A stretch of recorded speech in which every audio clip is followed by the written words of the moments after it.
The story you're about to hear is true, but strange.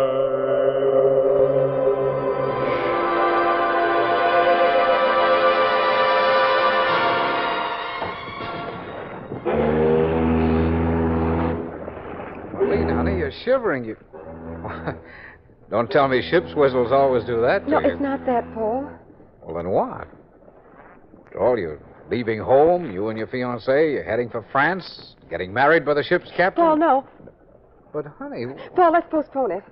Wait till we get to France. It's such a strange feeling. What is? Well, I've never been to France, and yet... Paul, I have the feeling that somehow I'm going home. That I have been in France before.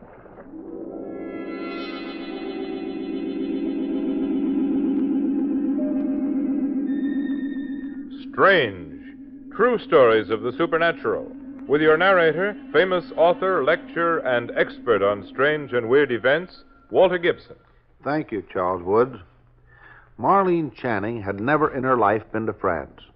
And yet, when she and her fiancé, Paul Wellman, got off the boat at Cherbourg, the feeling that she was once again on familiar ground was stronger than ever.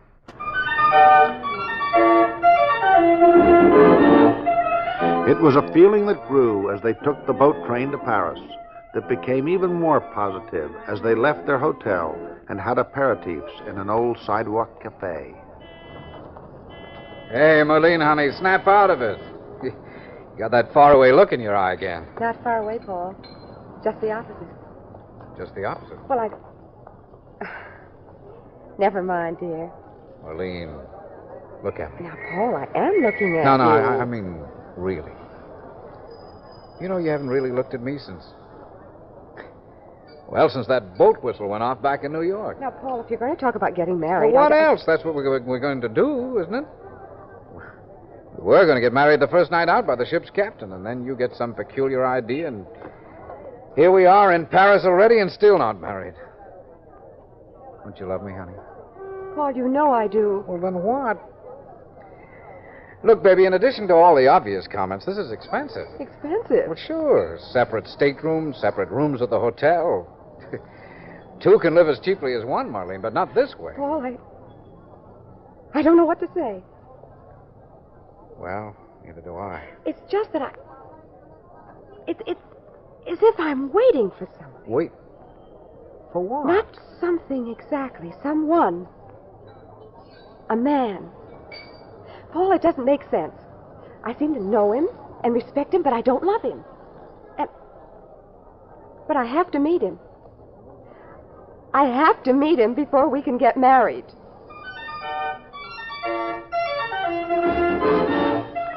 Paul couldn't understand what Marlene was driving at, and neither could she. Then the afternoon came when, like all American tourists, they took a trip out to Versailles. Oh, Paul, it's beautiful, isn't it? Yeah, The palaces and the grounds and the garden. Oh, Paul, no, we go this way. Oh, but, honey, according to the tour... Never mind the tour. This way. This hedge. Oh, here's a little opening in the hedge. I'm going in.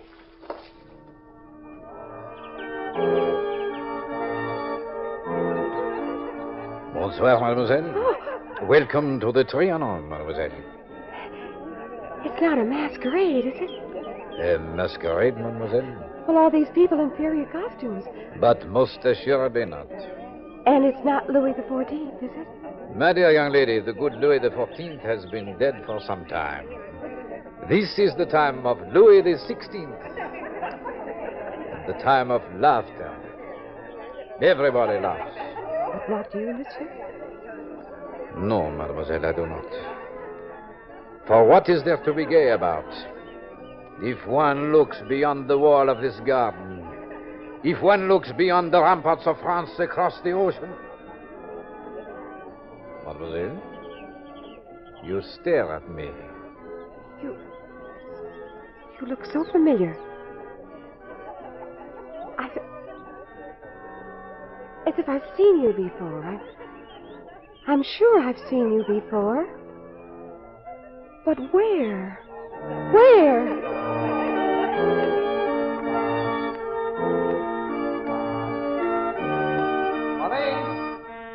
Marlene! Oh. Marlene, what's the matter with you? I followed you through the hedge, and then all at once you were gone. I lost sight of you. I looked everywhere. Marlene! Yes. Oh, Paul. Where are they? Well, where's who? Oh, the people, the party. They were so gay, only he said they had no right to be gay. Who said... Honey, what are you talking about? We're all alone. We're alone. Yes, we are. Well, sure, honey. We... Hey, come on. We're going back to Paris.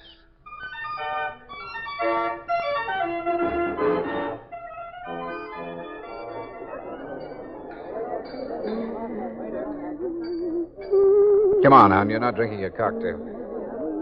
Marlene. What's the song? Marlene. What? Song? What song, Paul? You were just humming it. I was? Well, don't you remember?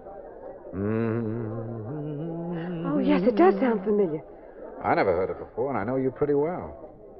Or at least, I thought I did until yesterday afternoon. Honey, what happened out there? I met someone, Paul. Who? A man. He was young and handsome. He was dressed all in blue.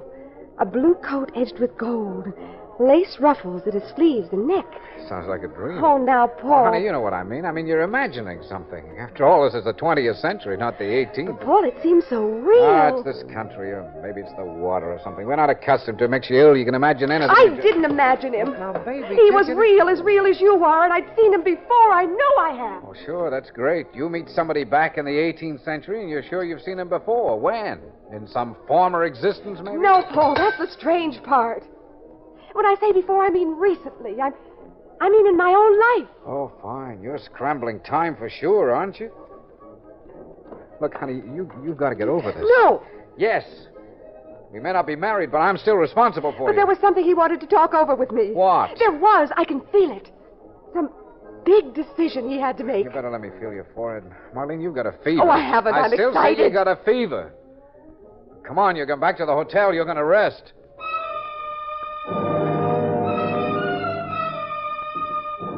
Marlene allowed herself to be led back to her hotel room. She made no protest when Paul insisted she rest while he went for the doctor. But half an hour later, when Paul returned... Marlene, I'm sorry it took so long. Marlene! Oh. She's gone. She's not here.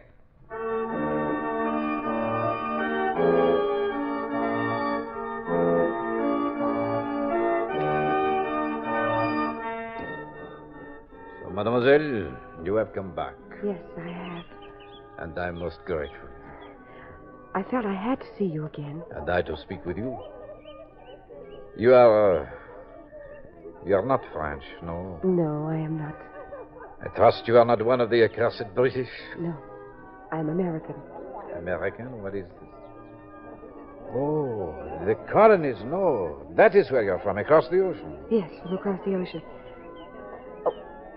What is that song? The song? Oh, never mind the song. Let the others sing and dance. They make laughter while the world falls about their ears. They are fools who cannot see the coming of the storm.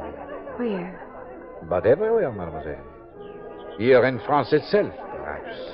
But most assuredly across the ocean in your own land. What kind of storm? How can you not know? Are there not already rumblings of it? Are not your people bitter against tyranny, against oppression? Yes, we always are. You speak as if your country had lived for centuries, when it is even now just beginning.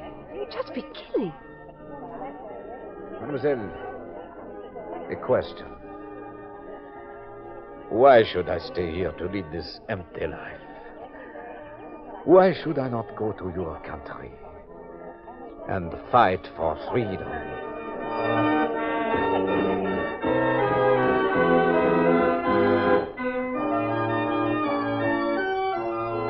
Marlene!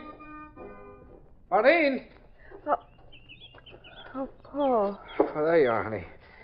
Gee, I had a feeling you'd come out here to the Petit Trianon. As soon as I saw your hotel room was empty, Well, did you Did you see this joker of yours again? Yes. Did he make that decision? Decision? Yes, I think he did.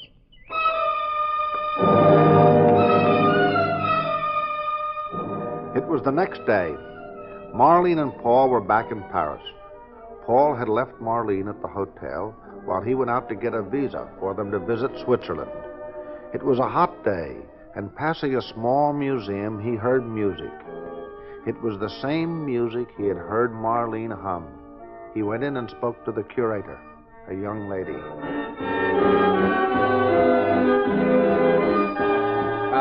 Pardon me. Oui, monsieur?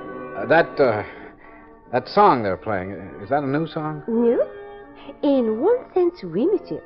But in another, no. In another, it is very old.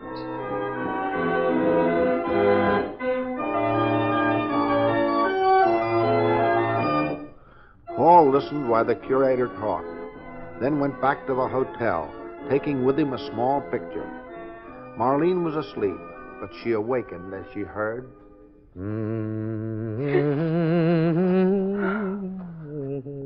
Oh, Paul. Hi, honey. I found out about your song. You did? I also picked up this picture. Look familiar? Paul, that's him.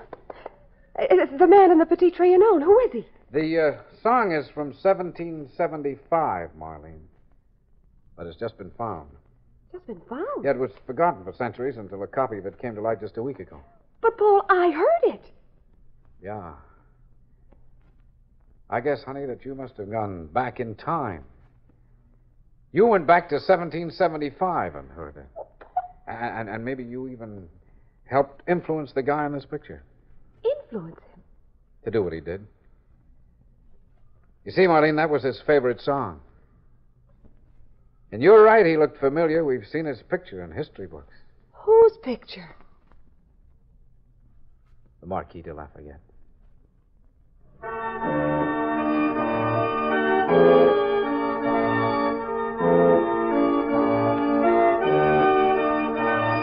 A strange passage back through time, one that was proved to have actually happened when a lost song turned up again after 150 years. I'll bring you another story of the supernatural, The Hand of Glory, a story true but strange. Tune in at this same time for Walter Gibson, your expert on the supernatural. Stories of ghosts, of spirits, werewolves, and voodoo. And each story you hear is true but strange. Strange, with Walter Gibson as your expert, was directed by Bill Marshall. In the cast were Ann Petoniak and Ian Martin. This is Charles Wood speaking. Strange came to you from New York.